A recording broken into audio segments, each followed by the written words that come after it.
Afternoon po or good evening na mga kababayan, ma'am sir. This is Jam, the Filipino channel na inyong pong lingkod. So today is December 30, 2025. At tayo ngayon ay pupunta dito yan sa may Southwest Dao Street, South Dao Street, Marikina Heights, sa Concepcion, Marikina. At dadalhin po natin yan sa may Camagong Street, Nangka, Marikina. Okay, so magbabalik po tayo mamayang onte pag nakuha na po natin sila. Disclaimer lamang po, ang content po natin ay kalsada at hindi ang passenger. Kaya naman sakasakali mo po na may marinig kayo, mga pangalan ng lugar, pangalan ng tao, pangalan ng organisasyon sa government o private man yan, ay wala pong kinalaman ng channel na ito. At wala pong pinapatungkulan. Lahat po na pinag-usapan dito ay pawang dito lamang po yan sa loob. At wala pong pinapatungkulan sa labas. Okay po, magbabalik po tayo mamayang konti pag nakuha na po natin sila.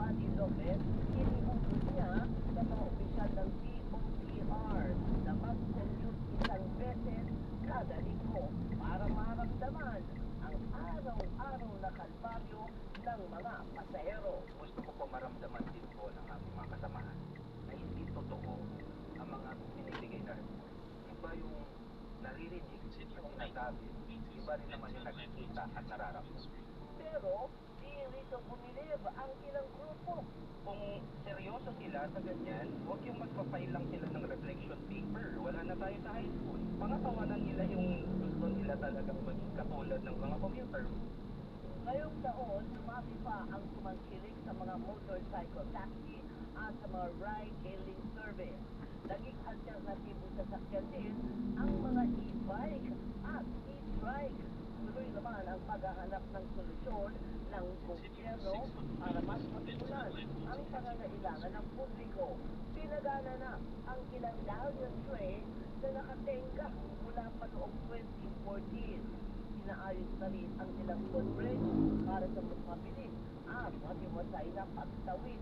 At tuloy na rin ang rehabilitasyon ng EDSA sa target tapusin sa loob ng 1 buwan. Para sa tatak 2025, the DCMM Year-End Report, Doris Bigornia. Tatak 2025, the DCMM Year-End Report. Mga survey, pumalpak na bagong halalan 2025 at mataas na presyong bilis ramdam pa rin ng mga ordinaryong Pilipino. Abangan sa Tatak 2025, the DCMM Year-End Report.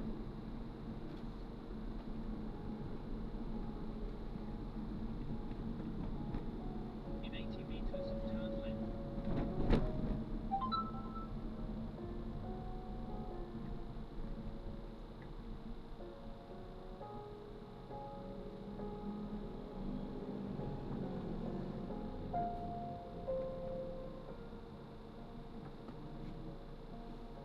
Head southeast on James Street.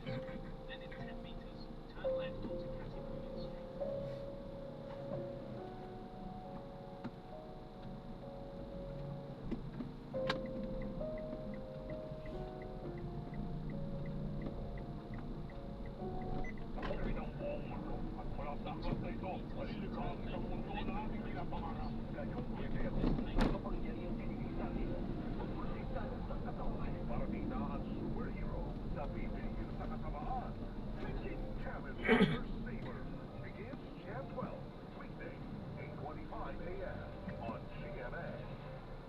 Ito na ang GMA Radio's digital promo. Festivo Panalo. 50 winners na tig 2,000 pesos. Ang pupunutin linggo-linggo at may chance pang manalo ng up to 1 million pesos.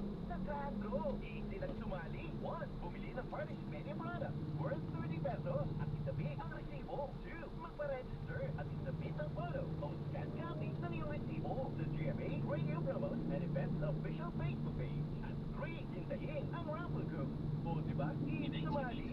Merry ang Christmas kung may resibo. Dahil pwede ang iyong resibo panalo. Ang GMA Radio Resibo Panalo Promo ay sitip sa atin na Alexander Walker, Celine Sun, Enerbon Zipton, Rexidon Forte, Crimson Vitamin Boost Conditioner, Santos, Super Radio AM Nationwide, at Barangay FM Nationwide. Visit GMA Radio Promos and Events Official Facebook page for complete details. Promo runs from December 14, 2025 to January 31, 2026. From TTI Fair Trade Permit Number FTEP-24360, Series of 2025. Nabigaya ang aming puso dahil number 1 tayo ulit sa Mega Manila. Number 1 AM station, Super Radio, DZWB, at number 1 FM station, Barangay LS, 97.1. Salamat sa regalong ito, mga kapuso. Para hindi mahuli sa mga balita, sundan ang mga social media account ng Super Radio DZWB. Mag-subscribe sa aming YouTube channel at i-follow kami sa Facebook, TikTok at X. Hanapin lamang ng Super Radio DZWB para makita ang aming mga official social media account. Tutok na para sa mga balitang tama at totoo, mga kapuso. Heto na ang participating Opo, ganun po. para sa GMA Radio Festivo Panalo. Alaksan FR 10 pack, Alaksan FR Capsule, Alaksan FR 100. Ang resibo, sales invoice na alinman sa mga nabanggit na Alaksan FR Hindi ito one way, sir. 30 pesos ay katumbas ng isang raffle promo sa Apple Plus sa barangay. Ang GMA Radio Festivo Panalo promo ay sapit sa atin ng Alaksan FR, Super Radio AM Nationwide at Barangay FM Nationwide. Ang luwag, oh. GMA Radio promos and events Ang luwag. official Facebook page for complete details. Summer runs from December 14, 2025 to January 31, 2026 for DTI Fair Trade Permit Number FTEP-24360, Series of 2025. Ang GMA Integrated News. Sinisigurado ang mabilis na mag-aagit ng headlines, breaking news at mga special coverage sa pamagitan ng ating Super Radio stations nationwide. Mas malaking misyon at malawak na paglilingkod sa bayan. Kaya nga lang po namin lahat na maging bahagi ng pinakamalaki at pinagkakatiwalaang news organization sa bansa. Ito ang GMA Integrated News. Ang news authority ng Pilipino. Sa GMA, naniniwala kami ng nagbabalita. Dapat walang kinikilingan, walang mga interes na pinoprotektahan, walang pinapangalagaan, kundi kapakanan ng sambayanan at katotohanan. Balitang walang kahit, walang labis, walang walay. Totoo lang.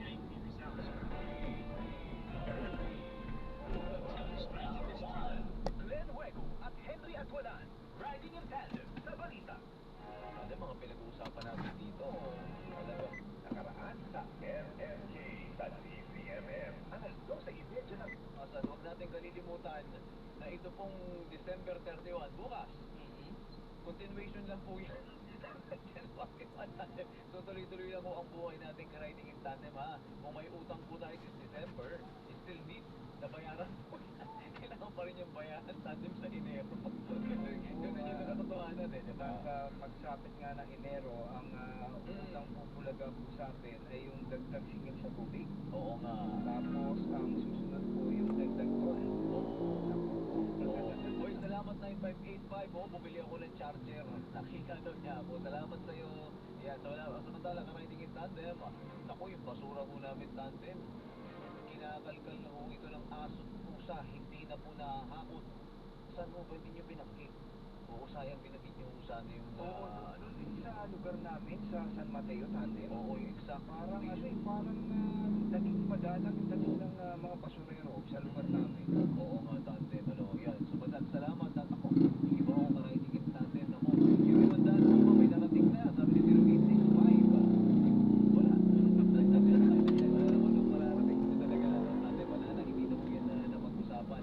Yan po ay sinokla na po nung nakararami. But anyway, sabi naman tandem, nakita pa natin mga kababayan dito. Tandem, ako po, ang inflation po na yan. Ano po ba talaga yan? Tandem, kasi lahat naman daw po talaga dito, mataas na talaga ka-riding in tandem. So, level siguro. Pati ang si Mr. Bishop, isa po yan sa pinakamabigat na usapin tandem, di ba? Kung kliyente, mga bibigat po dyan. Kung meron pa kayong mga, ano pa ba, mga basic services na lagi ko natin hindi pwedeng i-avail. Yung mga simple nga lang kung gupit, ka-riding in tandem, baka sa inyo, magkano na mo ba? Di ba? Kasi tandem, ano yan eh, napapagod yung isang manggagawa, natural, magkakain mo yan, gusto nyo naman yung tandem mabuhay ng maayos. Gusto niya kumain din ng masarap kahit paano, nagtataas sila ng sigil sa service nila. Totoo naman yung tandem, no? Lalo na't wala talagang makapagtigil tandem, no? Sa patuloy na pagtaas ng presyo ng bilihan. Yung simple lang na tandem na bottled water, tandem. Tama. Tumaas na eh. Oo. Pagka nagdadala yung pahuyan sa mga mall, sa mga ibang mga venue, ay dodoble presyo niya. Magiging 50 isa dyan, Benji. Oo, kaya ang ating news dyan, magdala na ho kayo ng sarili kong lalagyan at doon na po kayo maglagay ng tubig sa inyong bahay natin. Baguhin nyo yan. Oo. Tomorrow nga pala, ka-riding in tandem, maganda ho ito. May mga paalala ko yung mga magpapaputok po kayo, wag na kayo magpaputok, pumunta na lang po kayo dun sa mga countdown, mga year countdown tandem. Pero may mga paalala yung ganito si DLG, yung mga nagpapaalala. Tandem yung mga bawal, wag gawin. Magdala kayo ng mga kung ano-anong pagputok dyan. May mga magdulot ng stampede sa mga event, sa mga concert. So yan ang mga iiwasan mo natin. Wag din gagawin yan. Oo. Ang Maynila tandem, wala silang ginagawang countdown tandem, no? Dahil ang banggit ko ng Manila LGU, yung gagastusin sa mga fireworks, iba pang mga kailangan sa event na yan, ay inutuloy ko na din natin sa mga natalanta ng kalamidad tandem. Wala nga kung gaano napansin mo na ang Quezon City meron. Diyan po sa compound mismo ng Quezon City Hall. Oo, so tignan niyo po yung kanilang Facebook page kasi yung ang sigurado matindihan. Magdudulot-dulot ang chicken sa kanyang area, yung mga pa-commodot o yung magagana ng commodot, baka may epekto yan po. So, sabi ko po siguro yan, pwede natin makapanay pa lang Quezon City LGU kasi yung natamaan yan. Nakapanayam natin nung nakaraan yung Quezon City LGU dahil sumikip yung yung dali ng trapiko dyan dahil pagkarami pa lang na masyal. Lalo na. Umabot ng 20,000 tandem noong oras na nakapanayam natin yung taga Quezon City LGU mga bandang alas 8:30. Yun ang dahilan. Oo. Kaya nga ang nangyari ngayon tandem, yung mga taga-Novaliches, magandang gabi ko sa inyo, hindi na sila dadayo. Maliban na lang kung ayaw nyo mapanood yung sa, depende kung gusto nyo mapanood yung nasa circle, kasi tandem meron na rin pala sa Novaliches, meron na rin another concert doon, meron din dito sa Quezon Memorial Circle. So wala na gagawin nila. Bandang alas 4 ng hapon natin, may umpisa na yung kasiyahan dyan tandem. Tuloy-tuloy na yan hanggang ating gabi. Kaya nag-alok pa ang Quezon City ng QC Bus. Nakasulan tandem. So, yan pa lang yung mga libre ang nakita ng mga Christmas countdown, iba naman mga privado na tandem, di ba? Yan sa BGC, hindi naman po nawawala yan. Siyempre, amin po sa GMA, yan po sa MOA po yan, yan. Sa naging resulta, wala sa kalahati ang pumasok galing sa administrasyon na naungusap pa ng mga kulay na sa survey na sila Aquino at Pangilinan.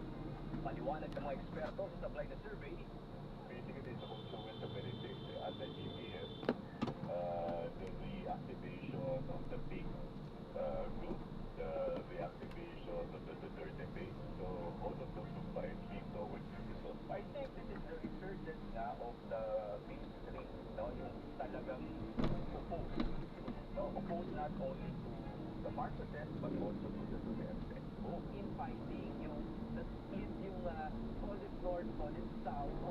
Now may pathway sila yung leading candidates per region. It's very colorful daw Ganito rin ang resulta sa party list group. Hindi inaasahan ng marami na ang bias party list ang pangunguna. Na 3 buwan sa Kamara ang nakuha. Nag-shoot kami. Hindi namin in-expect na ganito ang lalabas na resulta. We were hoping, of course, for a lot of votes, but we never expected that number. 3 buwan din ang nakuha ng Duterte Youth Party List na pumangalawa. Pero walang effect ang dami ng bodong nakuha matapos suspindihin ang proklamasyon. Nakalaunay na uwi sa kanselasyon ng registration. Sa kabuuan, halos 70 bilyong rehistradong botante sa halalang 2025, higit 57 million ang aktual na bumoto o 82.2 voter turnout na pinakamataas na resayan ng midterm election. Dahil na rin ito sa pagiging aktibo at pagiging ng pagkuha ng COMELEC. Hindi lang sa promotion ng mga aktibidad nito, kundi pag-contribution sa mga controversial na issue. Gaya naman ng sanay kaunaw na ang pagdaraos ng parliamentary election sa Bangsamoro Autonomous Region in Muslim Mindanao o BARM, pero palaunay napurnada dahil sa usapin ng redistricting. Hinapos din ng statement of contribution and expenses o associated ng mga pagpusang halalan. gaya ni Senador Francis Escudero at Rodante Marcoleta. Pati ang mga survey firm, direkto itong komisyon para masiguro ang kredibilidad at transparency ng mga election survey. 2 kalahating taon mula ngayon gaganapin na ang presidential elections. Ang tanong, mauulit kaya ang magkaibang registrang survey at halalan gaya ng nangyari ngayong taon? Abangan!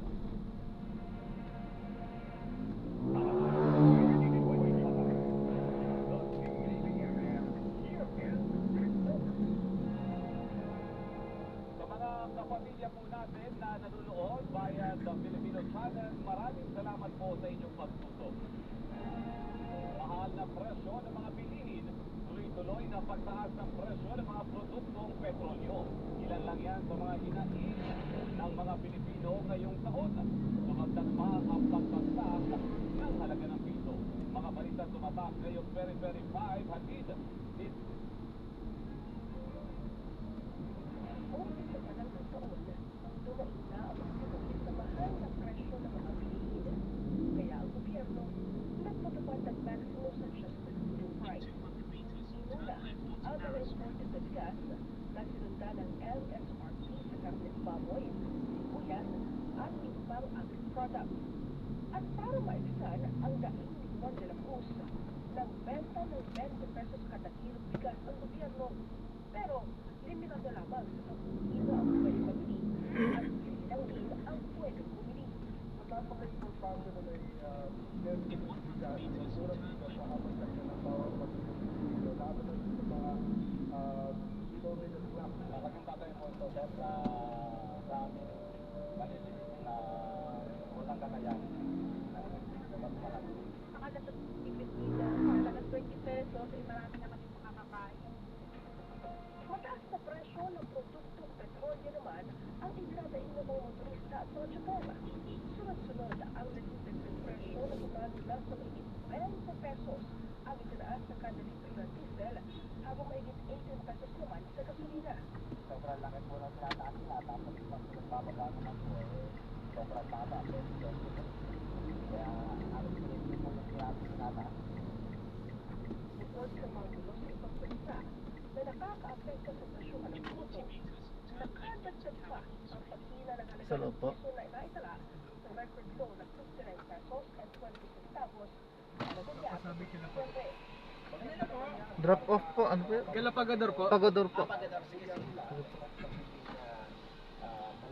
Pero, ano lang yan eh, parang dalihan na ganansya lang yan. Dahil pag hindi pa na ang inflation, malulusaw kung ano man ang mga ganansya na nakita ng may hawak sa mga tulya.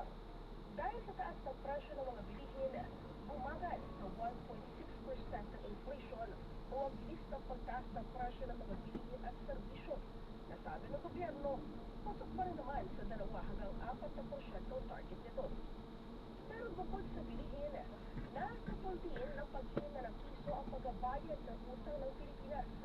Bumalo na sa record high na 70.56 trillion pesos ang foreign debt na katumbas ng mahigit 140,000 pesos na utang ng bawat Pilipino.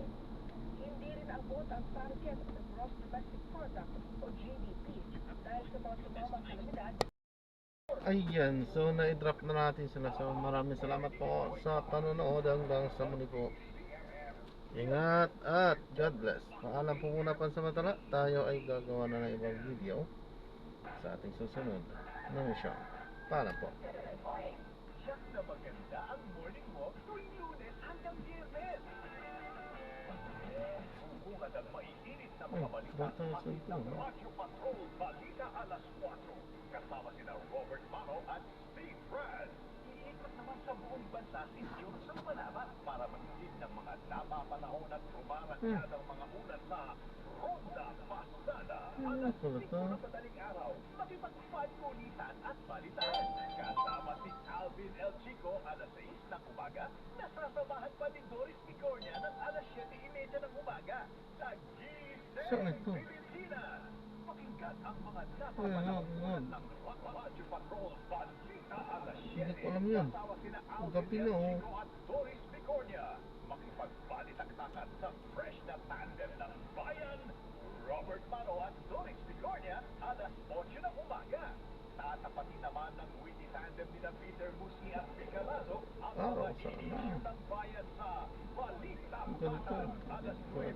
umaga, gawin ang paspalan na paglilingkod ng pinakapinagkakakiwalaang boses ng bayan, Kabayan, Tony De Castro, sa Kabayan. Alas 10 ng umaga, susundan pa ng nagseservisyo with Piña Corpus kasama si Nix Bustos, alas 11 ng umaga. Pagsapit naman ng tanghali, tutukan ang mga nagbabagang headlines mula Luzon, Visayas at Mindanao sa Headline. Ngayon, kasama si Jeff Hernaez at Rica Lazo. Babaunin mo talaga ang ngiti sa maghapon kapag kasama mo ang DZMM Radio Patrol, Denise Fresata at DZMM Teleradyo. On the AM, DZMM. Tatak 2025. The DZMM Year-End Report. Sa pagpasok ng ikatlong taon sa termino ni Pangulong Marcos Jr., kaliwag ka ng pagpapalit sa hanay ng kanyang gabinete ang nasaksihan ng publiko. Maalasahan ang naging sagot sa Pangulo sa ilang isyong kinasangkutan ng kanyang mga opisyal. Balita tumatak sa 2025 at ni Raj Patrol, Christian Diosores. Nagbitiw, tinanggal, pinalitan. Ganito ang naging kapalaran ng ilang opisyal sa kabinete ni Pangulong Ferdinand Marcos Jr. ngayong taon matapos madawit sa iba't ibang isyu at kontrobersya ang kanilang mga tanggapan ng pangalan. Pebrero, nag-resign bilang Jaime Bautista. Pinalitan siya ni dating PCDA President Vince Dizon na naging action man sa DOTR. Marso, naupo sa DICT si Henry Aguda na pumalit sa nagbitiw na si Ivan John Uy. Katuwiran ng Malacanang, may performance review ang Pangulo sa kanyang kabinete. Kaya noong Mayo, pinagsumite ng courtesy resignation ang mga cabinet member. Kasunod ang pagkatalo ng mga kandidato ng administrasyon sa midterm elections. Disappointed ang tao sa servisyo ng gusto. Hindi nila nararamdaman at masyadong nabagal ng pagbuo ng mga project na hindi pa nila maramdaman. Sa mahigit 50 naghain ng resignation, may ilang hindi na nakabalik sa posisyon, gaya ni Tony Yulo Loizaga ng DENR at Housing Secretary Jerry Acuzara. Pumalit sa DENR si NC Secretary Rafael Otilla. Napinirta naman ni Sharon Garin. Itinalaga sa DFA si Maria Teresa Lazaro, nakalit si Enrique Manalo, na ipinalit bilang kinatawan ng Pilipinas sa United Nations. Hinilang namang DOJ Acting Secretary si Frederick Vida, kapalit ni Jesus Crispin Rimulya na napiling ombudsman. Si Solicitor General Bernardo Guevara nadamay din. Napinalitan si dating Pag-ibig President at UP Law Dean Dargin Berberabe. Mayo rin ang italaga bilang PNP Chief si Police General Nicolas Torre III na namuna sa pag-aresto noon kay DOJ si Founder Apollo Kibuloy at pagpapatupad ng arrest warrant ng Interpol kay dating Pangulong Duterte para sa ICC. Pero halos 3 buwan lang ang tinagal niya sa pwesto. Ang pinalitan ni Acting PNP Chief Police Major General Jose Melencio Natates Jr. Sa loob ng palasyo, nagkaroon din ng ilang pagbabago. Pebrero, nag-resign si Cesar Chavez bilang PCO Secretary na pinalitan ng kapwa broadcast journalist na si Jay Ruiz. Pero makalipas ang 3 buwan, out na rin si Ruiz na pinalitan ng dating mamamahayag na si Dave Gomez. Dahil naman sa iskandalo ng korupsyon sa flood control projects, nagbitiw bilang DPWH Secretary si Manuel Bonoan noong Setyembre. Pumalit sa kanya ang nooy Transportation Secretary na si Vince Dizon na sinulo naman sa pwesto ni Giovanni Lopez. Maging ang ilang malapit sa Pangulo, natanggal din. Sinibak ni Marcos ang kanyang inaanak na si Romeo Maggi Jr. bilang BIR Commissioner. Tinanggal din si Armina Pangandaman bilang Budget Secretary matapos idawit sa issue ng budget insertions. Itinalaga namang Finance Secretary at Economic Advisor na si Frederick Go matapos ilipat si Ralph Recto bilang Executive Secretary. Tinanggal si Lucas Bersamin bilang kanang kamay matapos din idawit sa umunoy 100 bilyong pisong budget insertion. Kung alam ko, halimbawa po ng isang miyembro ng gabinete na siya po ay may kinalaman o maaari siyang masangkot sa ganitong klaseng anomalya. Nalaisip po ng Pangulo sila sa po mismo ang mag-resign out of the executive. Hindi ko alam kung paano nagsimula yan na nag-resign ako. Ano, siguro yan. Pero wala akong resignation sa Pinail. Apa? Ay, maraming salamat po agad guys. Paano po? Lumabas na